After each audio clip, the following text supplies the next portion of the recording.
T'es-tu déjà demandé ce qu'il est advenu de ceux qui ont condamné Jésus à la croix?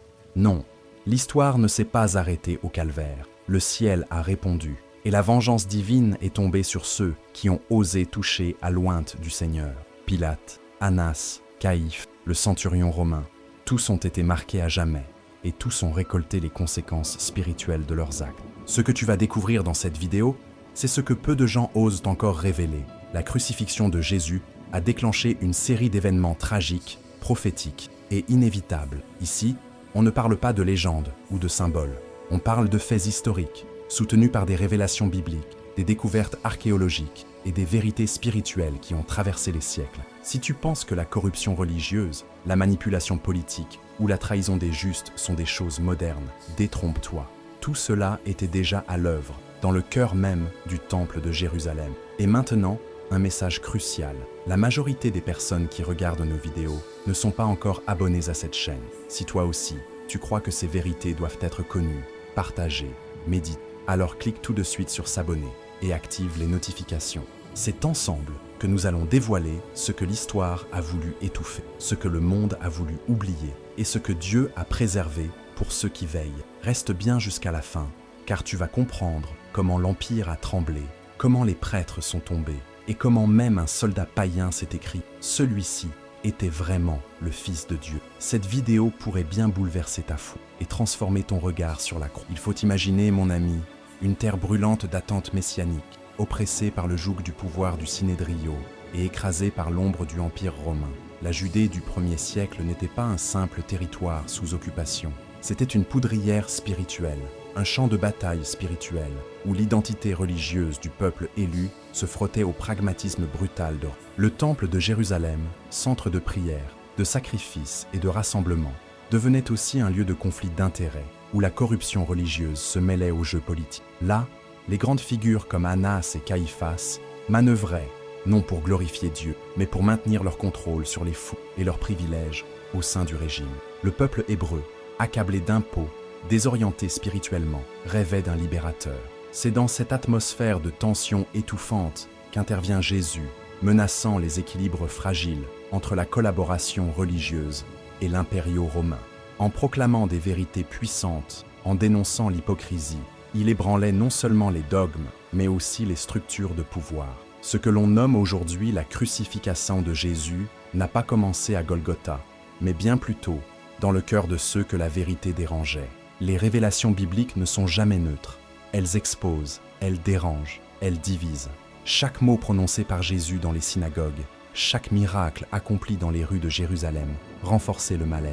Les prêtres, garants du sacré, se voyaient peu à peu dépouillés de leur autorité, non par une force armée, mais par la vérité cachée d'un royaume spirituel qui renversait les logiques humaines. Les autorités juives, notamment le pouvoir du Sinédrio, se retrouvaient piégées.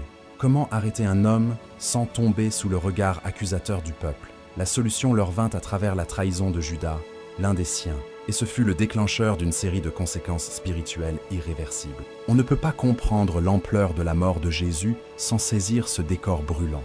Les alliances tordues entre religion et empire, le silence complice de ceux qui savaient, la peur d'un soulèvement. Et pendant ce temps, dans les coulisses du temple, on préparait des stratégies. Les prêtres rassemblèrent des soldats, des témoins prêts à mentir, des arguments juridiques tordus. Ils craignaient la résurrection annoncée, car elle représenterait leur totale défaite, une inversion divine de leur jugement terrestre. Tout cela n'était pas qu'un conflit terrestre, c'était le commencement d'un jugement injuste, d'un combat entre lumière et ténèbres. Et pourtant, même dans ce tumulte, Dieu œuvrait. Derrière chaque complot, chaque manipulation, chaque décision politique, se profilait un dessein céleste, celui de racheter l'humanité. La crucifixion de Jésus devenait ainsi un pont entre la justice divine et l'iniquité des hommes. Mais cette tension, cette atmosphère explosive, allait bientôt s'incarner dans des visages bien précis. Annas, Caïphas, Pilatos, et même un centurion romano. Chacun jouerait un rôle et chacun goûterait aux conséquences spirituelles de ses choix. Imagine un homme qui, même déchu de son poste officiel, continue à tirer les ficelles. C'était Annas. Bien qu'il n'occupât plus le titre de grand prêtre, son influence demeurait incontestable. Par des alliances familiales bien tissées, il avait placé son gendre, Caïphe, au sommet du pouvoir religieux. Ensemble, Ils formaient une dynastie cléricale, une forteresse politique dissimulée sous les ornements sacrés. Mais derrière les incantations et les sacrifices se cachait une réalité troublante, une corruption religieuse profondément enracinée, un système prêt à tout pour garder le contrôle. Dans cette structure pervertie, les conséquences spirituelles se dessinèrent déjà, et elles allaient être terribles. Caïphe, en tant que grand prêtre, représentait l'autorité religieuse suprême. Pourtant, lorsqu'il se retrouva face à Jésus, il ne chercha ni vérité ni justice, mais préservation de son pouvoir. Il vit en lui un danger pour l'équilibre fragile entre le Sinédrio et le Empire romain.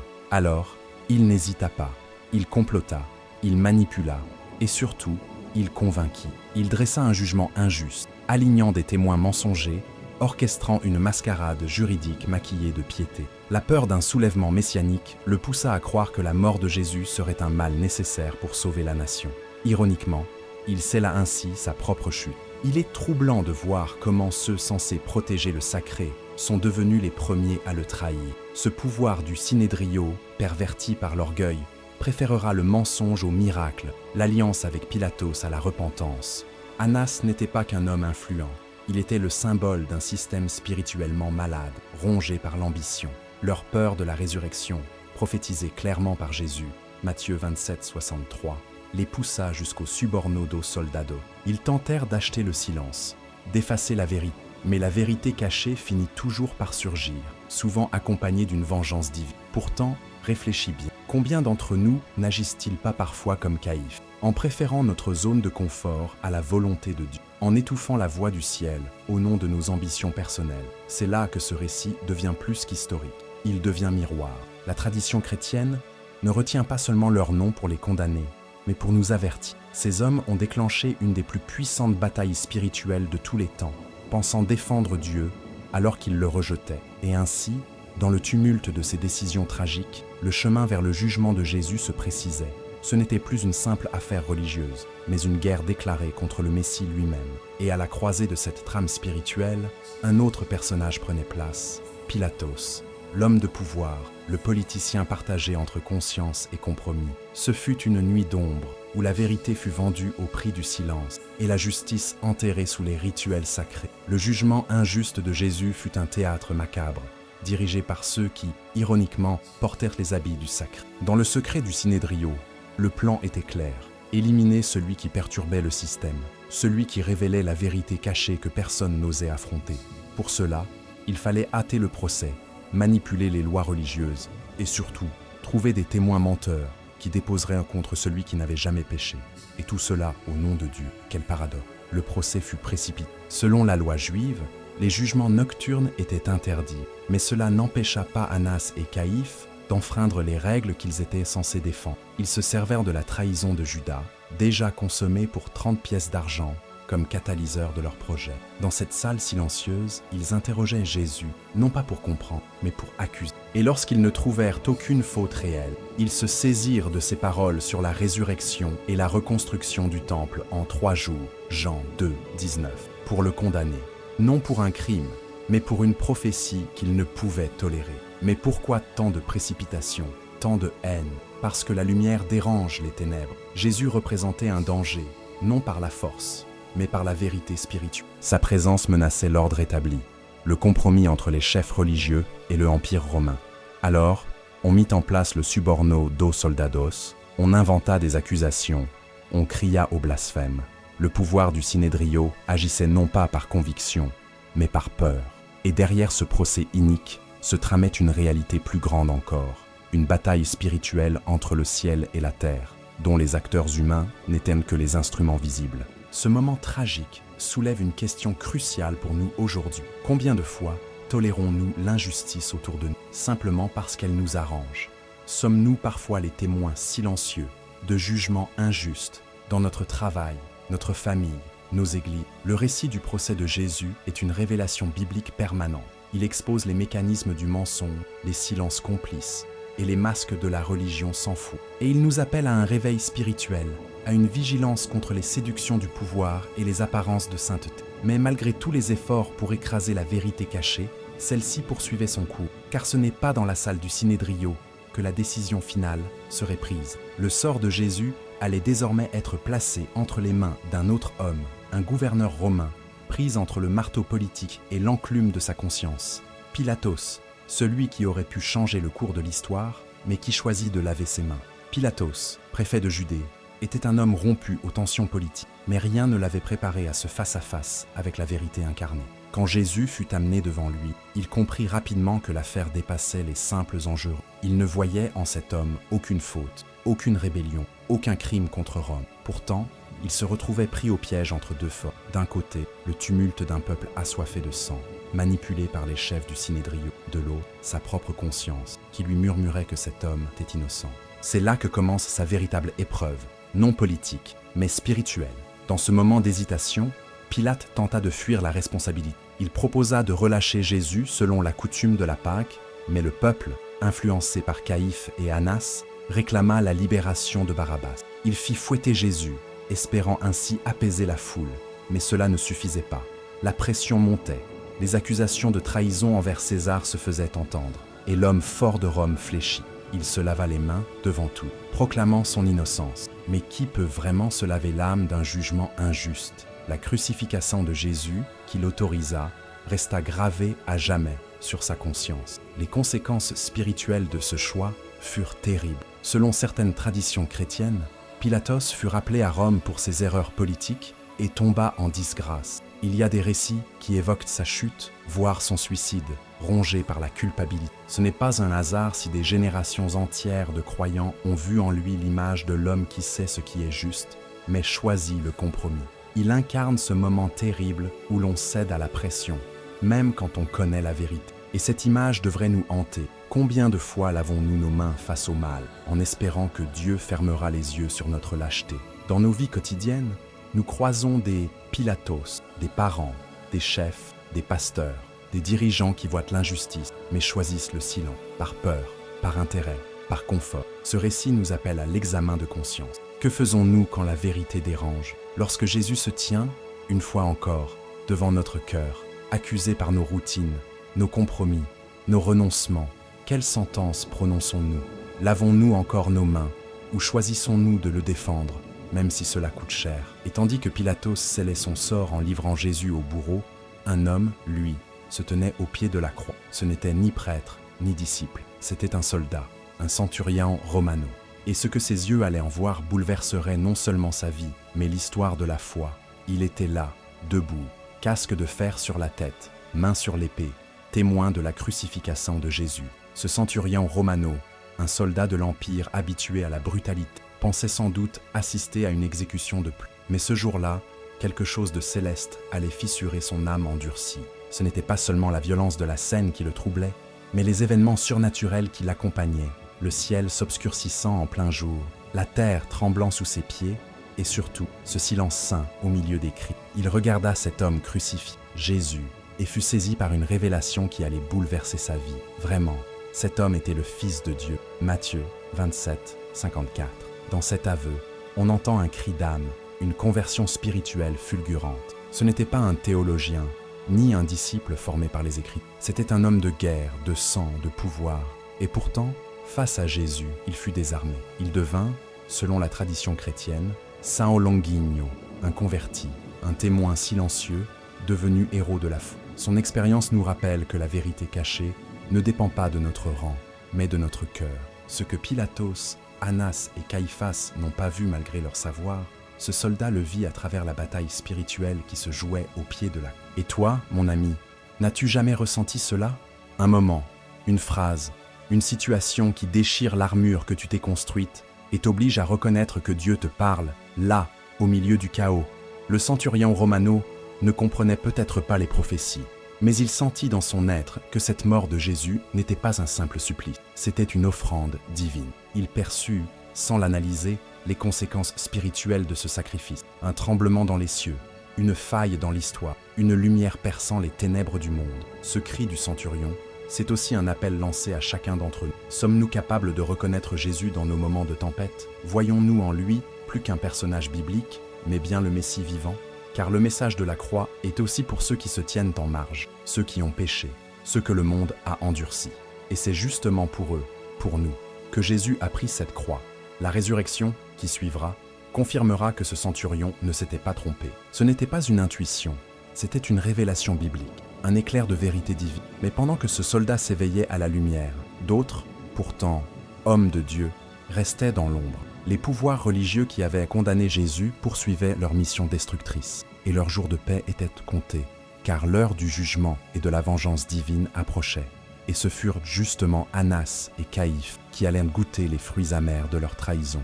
Il est des hommes qui semblent intouchables. Pendant des années, Annas et Caïphe ont dirigé le temple avec une autorité incontestée. Ils manipulaient le pouvoir du Sinédrio, s'asseyaient au sommet d'un système religieux imbriqué avec le Empire romain, et croyaient peut-être que leurs décisions resteraient sans écho. Mais Dieu, dans sa justice, ne laisse jamais l'injustice impunie.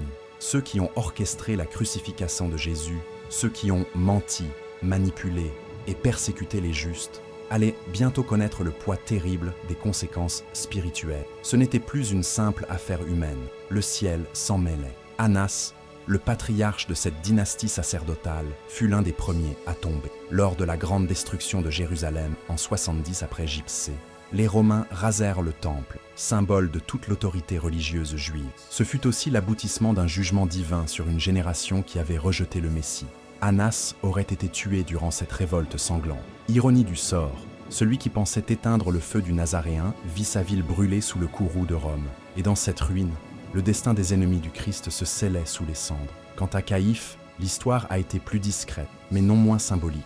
En 1990, des archéologues découvrirent un ossuaire portant l'inscription « Joseph, fils de Caïphe », une découverte d'archéologie biblique qui a fait frémir le monde spirituel. Ce coffre de pierre, oublié dans un recoin de Jérusalem, portait silencieusement le poids d'une culpabilité millénaire. Il nous rappelle que les tombeaux parlent. Ils gardent mémoire de ceux qui ont défié la lumière, mais n'ont pu fuir la vérité. Et même la poussière révèle parfois les vérités cachées que l'histoire voulait enterrer.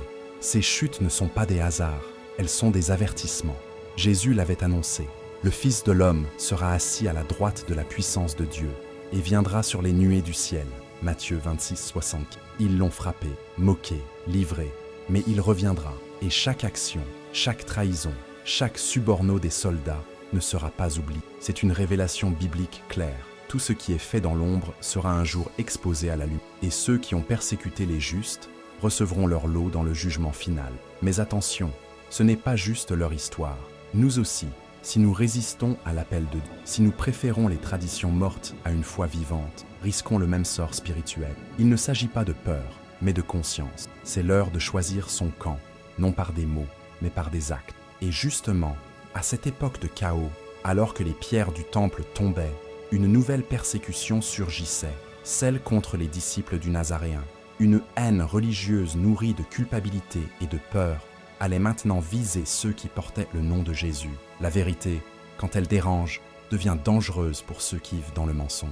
Après la résurrection, événement que les chefs religieux craignaient plus que tout, leur premier réflexe ne fut pas de se repentir, mais de suborner les soldats qui avaient gardé le tombeau. Matthieu 28, 15. Plutôt que d'affronter la réalité du miracle, Annas, Caïphe et leurs complices choisirent le déni, le mensonge, la manipulation. Ils savaient que si le peuple croyait en la victoire de Jésus sur la mort, tout leur système de pouvoir du Sinédrio, bâti sur la corruption religieuse, s'effondrerait. Alors, ils achetèrent le silence, inventèrent une version alternative et lancèrent une persécution aux chrétiens naissantes. Mais la vérité divine ne se fait pas taire avec de l'argent.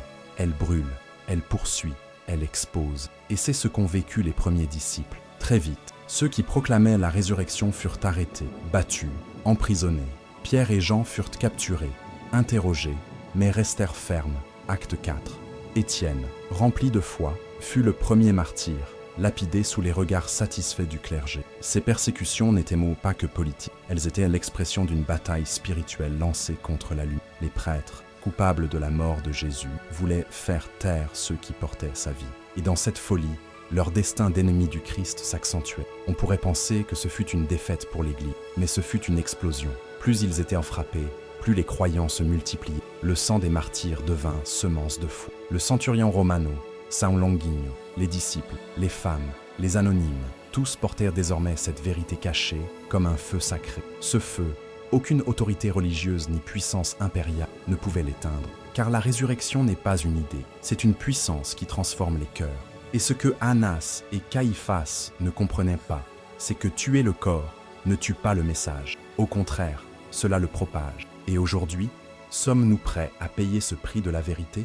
Ou sommes-nous, comme ces chefs religieux, prêts à mentir pour préserver nos conforts, nos titres, nos illusions? Le choix reste le même, cacher la lumière ou la proclamer, même au prix de notre sécurité. L'Église, depuis ses débuts, a été bâtie par des hommes et des femmes qui ont refusé de se taire, même sous la menace. Ils ont défié l'Empire romain, dénoncé la corruption religieuse et tenu bon face aux conséquences spirituelles de leur foi. Et ce flambeau, aujourd'hui, t'est confié. Es-tu prêt à le porter? Es-tu prêt à proclamer que Jésus est vivant, même dans un monde qui veut le garder au tombeau?